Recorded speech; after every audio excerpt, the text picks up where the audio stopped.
Nós hoje ouvimos essa segunda leitura bastante interessante do livro do Apocalipse.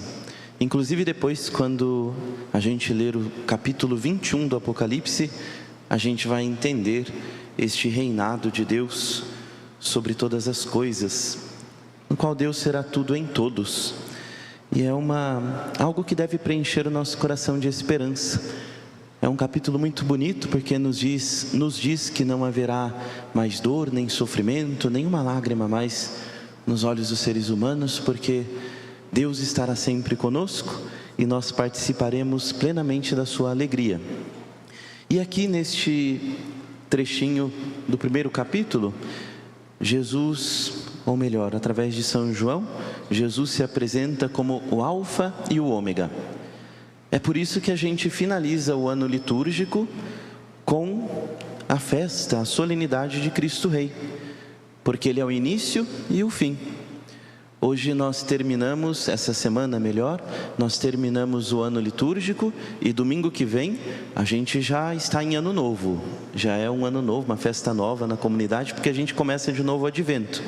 Mas vocês lembram, né, que a gente põe a coroa do advento, tem as 4 velas, a gente se prepara para o Natal, começa a acender luzes em tudo quanto é lugar, né? Uma festa muito bonita.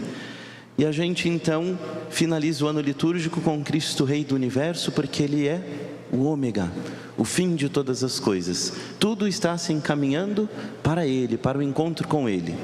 Nos diz São Paulo que a natureza, ela geme como em dores de parto, porque o Cordeiro de Deus está renovando todas as coisas. Então não só a gente, ser humano criado por Deus e que tem consciência deste Deus que nos ama e pode se relacionar com Ele, mas toda a criação está sendo renovada. E aos pouquinhos que isso vai acontecendo, até o dia em que Jesus voltar. Na tradição judaica tem um aspecto muito interessante, muito bonito também. Eles nunca terminam de ler o Pentateuco. O que é o Pentateuco? São 5... O que são? 5 primeiros livros da Bíblia, né? É isso? Esse pessoal tá ruim de catequese, meu Deus do céu. Tá bom, né? Faz parte. 5 primeiros livros da Bíblia, certo? Então eles vão lendo na liturgia deles durante todo o ano, é que nem o Evangelho. A gente vai lendo o Evangelho. Para nós, os textos mais importantes das Sagradas Escrituras são os Evangelhos, os 4 Evangelhos. Para eles são os 5 primeiros livros da Bíblia, os livros da lei, o Pentateuco. Então eles vão lendo, quando chega na última palavra do Deuteronômio, eles já começam de novo, para nunca terminar a leitura do texto bíblico, do Pentateuco. E aí é muito bonito, por quê? Porque aquela última palavrinha do Deuteronômio termina com a letra L do alfabeto hebraico. E a primeira do Gênesis começa com a letra B, Bereshit, que significa Deus criou. Quando você une o L com o B, forma a palavra Lev, que em hebraico significa coração. Então a lei, os 5 primeiros livros das Sagradas Escrituras, está sempre no coração do judeu. Por quê? Porque é o próprio Deus ali presente no coração dele. Não é bonito isso, gente? Se a gente tratasse os evangelhos assim, né? Fosse lendo todos os dias. O Papa Francisco sempre fala, gente, carrega um evangelho pequenininho no bolso, está lá numa hora perdida, uma hora morta do dia, lê um trechinho do evangelho. Ou se ao menos a gente lesse todos os dias o evangelho proposto para o dia, a diferença que faria, estaria realmente no nosso coração. E aí Jesus seria de fato o alfa e o ômega do nosso dia, da nossa vida, reinaria sobre a nossa existência. Quando a gente diz então que Jesus é o alfa e o ômega, o princípio e o fim, significa isso, que Ele vai se fazendo presente na história através das nossas vidas.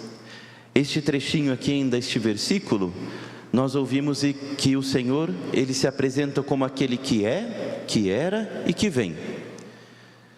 Faz recordar vocês algum momento também do Antigo Testamento? Hoje o padre está fazendo um monte de pergunta de catequese, né?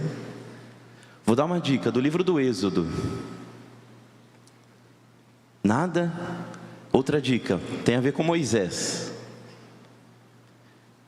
A sarça ardente? Quem falou sarça ardente aí? Foi você, Davi? Não?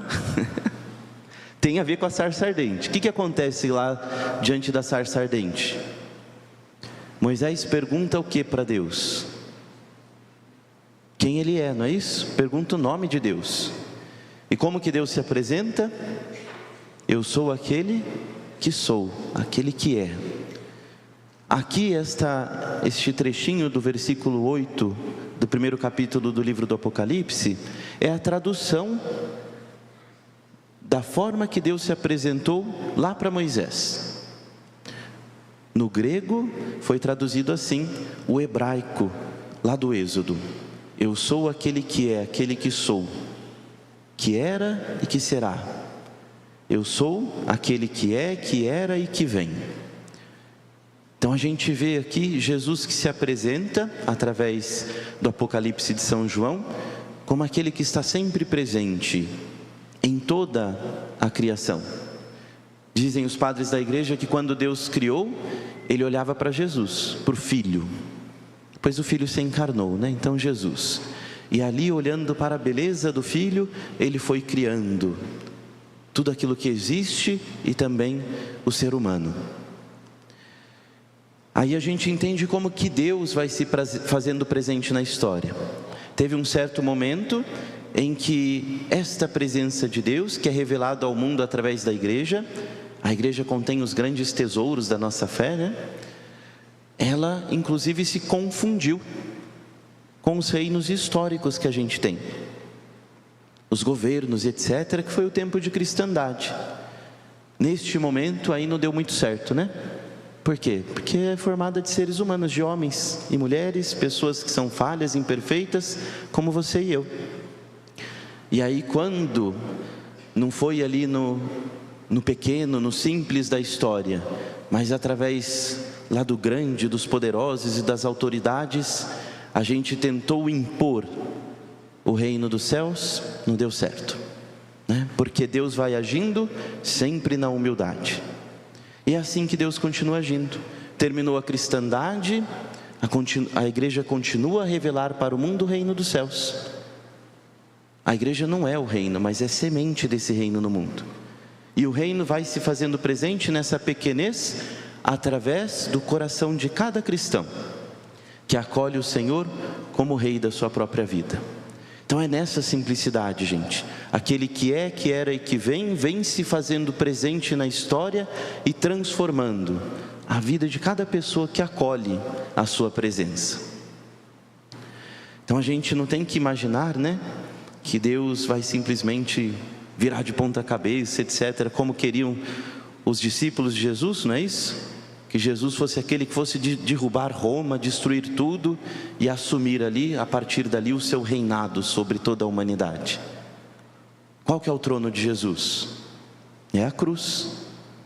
A gente acabou de ouvir no Evangelho que Jesus é reconhecido como rei diante do seu processo de entrega, da sua paixão, de demonstração do seu amor que vai até o fim. Então, a liturgia de hoje, na verdade, nos chama também para um exame de consciência.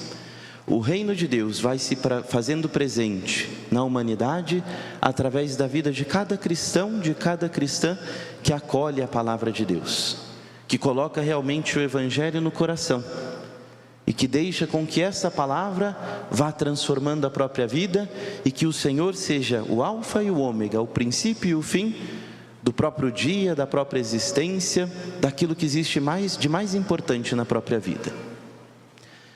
Então é assim, gente, através dessa pequenez, dessa simplicidade. Parece que não muda nada na humanidade, mas muda tudo, porque muda a nossa maneira de ser e de tratar os outros. É o que Jesus disse: vocês têm que ser sal da terra e luz do mundo. Não precisa ser um holofote gigante, né? Tem uns que são um holofote maiorzinho, né? Tem mais espaço para graça, né? Tem outros que são mais miudinhos assim, uma lanterninha. A vela resume bem o que é a vida do cristão: se consumir, se entregar, amar até o fim, sendo luz de Jesus no mundo. Então vamos pedir para que o Senhor nos ajude a sermos essa luz a sermos sal da terra até o dia em que Ele voltar. Aí sim, aí tudo vai terminar, porque o Senhor vai ter renovado todas as coisas em si, e a gente vai ter este encontro pessoal, face a face com o Senhor. Por enquanto a gente vai se encontrando com o Senhor através dos nossos irmãos e irmãs, da nossa comunidade. É tão bom estar aqui, né? Das liturgias, dos momentos de oração. Vamos então cantar o nosso refrão do nosso salmo? Porque o Senhor, que é Rei, que se vestiu de majestade, Ele é o Rei da vida de cada um de nós, quando acolhemos a Sua palavra, e esta palavra se torna realmente força que impulsiona a nossa vida, realidade presente no coração de cada cristão, nos nossos corações. Hoje na missa, quando ouvirmos, os nossos corações sejam elevados até o alto. Que venha, Senhor, o vosso reino e seja feita a vossa vontade. Que o Senhor reine no coração de cada cristão, de cada cristã que aqui está. Deus é Rei e se vestiu de majestade. Glória ao Senhor. Deus é Rei e se vestiu de majestade. Glória